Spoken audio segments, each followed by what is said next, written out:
I spent 20 years working in public education before I went into higher ed. And one of my positions was an assistant superintendent in a school district in Fort Collins, Colorado. And in that capacity, I was in charge of the instructional program, and I was also in charge of the summer school. And the first year that I was on the job, during the summer, I went to the local high school where we were holding a summer school, and I wanted to observe it and see how it was going. So here's the model we used for our summer school.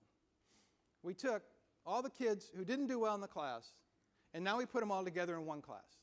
So now everyone in the class is someone who didn't do well in that class.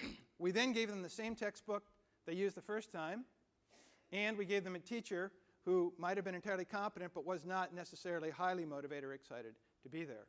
Then we put them in a room in Colorado in the summer with no air conditioning. So is this a recipe for success when you do the same thing over again, basically the same way you did it before? And that's the challenge we have when we think of preparing students for college, when we think about readiness as nothing more than doing reading, writing, and math again in a slightly different way. That's not to say you don't need to improve your reading, writing, and math scores. You do. But you need to think about, and what I wanted to talk to you about in the model that I have, is the broader set of learning skills and strategies, attitudes towards learning, and techniques that you have to be an effective learner.